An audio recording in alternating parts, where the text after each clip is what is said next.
కాంగ్రెస్ సర్కార్పై నిరుద్యోగులు తిరగబడుతున్నారు. ఉద్యోగ నోటిఫికేషన్లు జారీ చేయకపోవడంపై మండిపడుతున్నారు. రేవంత్ సర్కార్ తీరుకు నిరసనగా రేపు నిరుద్యోగ కవాతు మహాధర్నాకు సిద్ధమవుతున్నారు. నిరుద్యోగులను ఉసిగొల్పి ఎన్నికల్లో వాడుకొని తీరా గద్దెనెక్కక అదే నిరుద్యోగులను మోసం చేసిందని వారు భగ్గుమంటున్నారు. ప్రభుత్వం పోలీసులు ఎన్ని ఆటంకాలు సృష్టించినా రేపు నిరుద్యోగ కవాతుతో పాటు మహాధర్నా చేపడతామంటున్న నిరుద్యోగ జేఏసీ నేతలతో మా ప్రతినిధి యాసర్ ఫేస్ టు ఫేస్. ప్రభుత్వంపై జంగు చేయడానికి నిరుద్యోగులు సిద్ధమయ్యారు. ఏదైతే కాంగ్రెస్ ప్రభుత్వం నిరుద్యోగులు నిండా ముంచిందని ప్రధానంగా నిరుద్యోగులు అయితే ఆగ్రహం వ్యక్తం చేస్తున్నారు. మరోవైపు ఎన్నికలకు ముందు 2 లక్షల ఉద్యోగాలు భర్తీ చేస్తామని కాంగ్రెస్ పార్టీ అధికారంలోకి వచ్చి మోసం చేస్తుందని ఇందుకు నిరసనగా రేపు తలబొట్టబోయే నిరుద్యోగ కవాతుతో పాటు మహాధర్నా తలబొట్టబోతున్నారు. ఇందుకు ఇప్పటికే నిరుద్యోగులు మొత్తం పెద్ద ఎత్తున హాజరు కానున్నట్లు సమాచారం అందుతుంది. ఇదే అంశానికి సంబంధించి మనతో మాట్లాడడానికి నిరుద్యోగి జేఏసీ నేత మనతో ఉన్నారు. అన్న చెప్పండి, రేపు నిరుద్యోగ కవాతు నిర్వహించబోతున్నారు, అసలు ప్రధాన కాన్సెప్ట్ ఏంటి?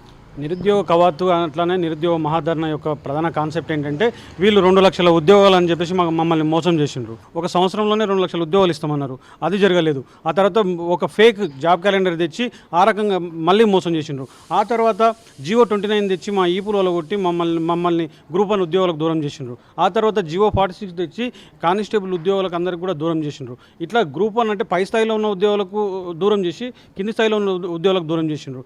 ఆ తర్వాత అని చెప్పి మరొకసారి జాబ్ క్యాలెండర్ తెచ్చిండ్రు. ఆ రకంగా మళ్ళీ ఒకసారి మోసం చేసిండ్రు. ఆ తర్వాత మీకు తప్పకుండా 40,000 ఉద్యోగాలు ఇస్తే సర్పంచ్ ఎలక్షన్లు అయిపోయిన తర్వాత అని చెప్పేసి సాక్షాత్తు రేవంత్ రెడ్డి ఓయూలు అన్న పరిస్థితి చూసినాం. ఆ సర్పంచ్ ఎలక్షన్లు అయిన తర్వాత ఇస్తాడని నిజంగా అనుకున్నాం. మళ్ళీ వాళ్ళ కార్యకర్తల ఉద్యోగాల కోసం చూసుకున్నాడు, మళ్ళీ మమ్మల్ని మభ్యపెట్టిండు, మళ్ళొకసారి మోసం చేసిండు.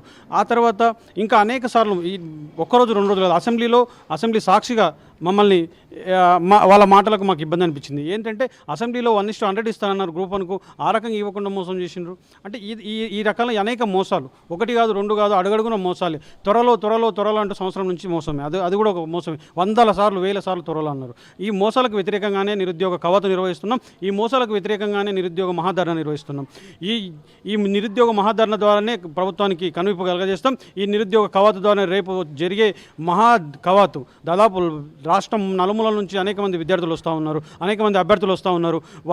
ఈ రాష్ట్ర ప్రభుత్వానికి ఇప్పుడైనా కనువిప్పు కలుగుతుంది. ఎందుకంటే ప్రతి నిరుద్యోగి ఎంత ఆకలితో ఉన్నాడు, మీరు ఇచ్చిన మోసాలకు, మీరు చేసిన మోసాలకు, మీరు చేస్తున్నటువంటి పనులకు ఎంత ఇబ్బంది పడుతున్నారు అనేది రేపు మా కవాతు ద్వారా మా యొక్క బలం చూపిస్తాం.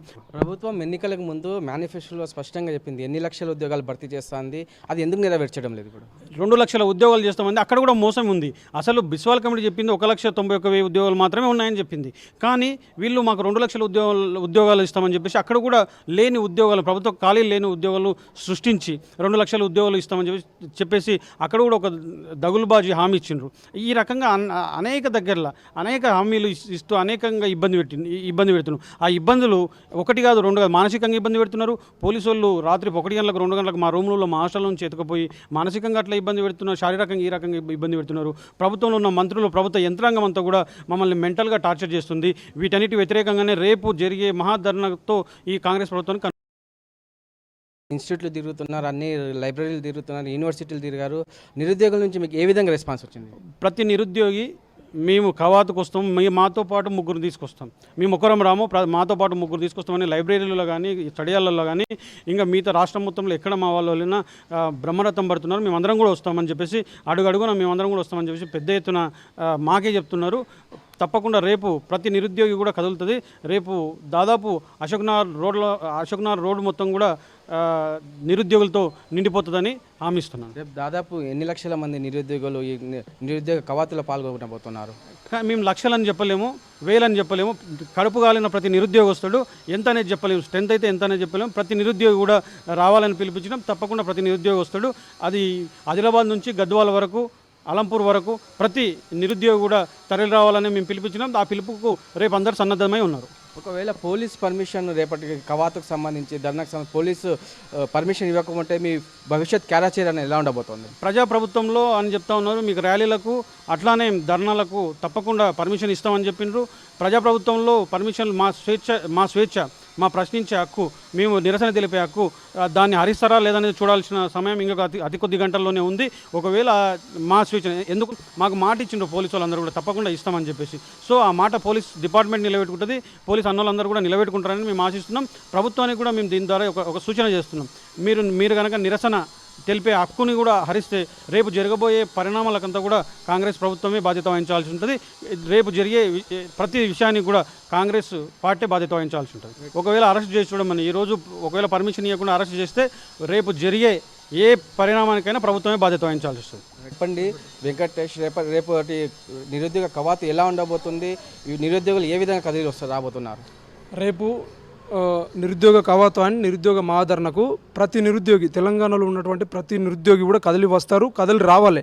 లేదంటేనంటే ఇంకా 2 ఏళ్ళైనా 3 ఏళ్ళైనా ప్రభుత్వం నోటిఫికేషన్ ఇచ్చే పరిస్థితి లేదు. ఇప్పుడు చూసుకుంటే శ్రీధర్ బాబు గారు మేనిఫెస్టో చైర్మన్ రాసి ఏడాదికి 2000 ఉద్యోగాలు ఉన్నాయని చెప్పి ఆయన రాసి పెట్టినటువంటి మేనిఫెస్టో అది. ఆయన పెట్టినటువంటి వ్యక్తి అసెంబ్లీ శాసన మండలిలో 2 లక్షల ఉద్యోగాలు కాదు కదా, మీరు ప్రైవేట్ ఉద్యోగాలు చేసుకోపోండి అని అంటుండు. మొన్న పీసీసీ అధ్యక్షుడు మహేష్ కుమార్ గౌడ్ కూడా 5 ఏళ్లకు 2 లక్షల ఉద్యోగాలు అని చెప్పి చెప్తున్నా. అంటే పచ్చి అబద్ధం. ప్రతి ఒక్కరు సీఎం కా నుంచి అబద్ధాలు ఆడుతున్నారు. కాబట్టి నిరుద్యోగులకు కడుపు మండిపోతూ ఉన్నది. అనవసరంగా మేము గెలిపించినటువంటి ప్రభుత్వం మమ్మల్ని నిరుద్యోగులని అరిగోస పెడతా ఉన్నది. ఇప్పటికే 8 మంది నిరుద్యోగులు చనిపోయారు, ఒక్కరు కూడా స్పందించినటువంటి పరిస్థితి ఉంది. ఈరోజు నిరుద్యోగులు ఇష్యూ అయితే రేవంత్ రెడ్డి గారికి ఏదన్నా ఒకటి డైవర్షన్ పాలిటిక్స్. మొన్న చూడండి, నిరుద్యోగులు రోడ్ల మీదకి వచ్చి ధర్నాలు చేస్తే ఆయన కృష్ణా జిల్లాలో తీసుకొచ్చి అసెంబ్లీ సమావేశాల్లో మా గురించి చర్చ చేస్తాడేమని మేము ఆశిస్తే కృష్ణా జిల్లాలు తీసుకొచ్చిండు. గతం లోపల కాళేశ్వరం అంటే ఏ ఇష్యూ వస్తున్నట్టు దాన్ని డైవర్షన్ చేయడానికి ఆయన ఏదన్నా ఒక ఇష్యూ తీసుకొస్తున్నాడు.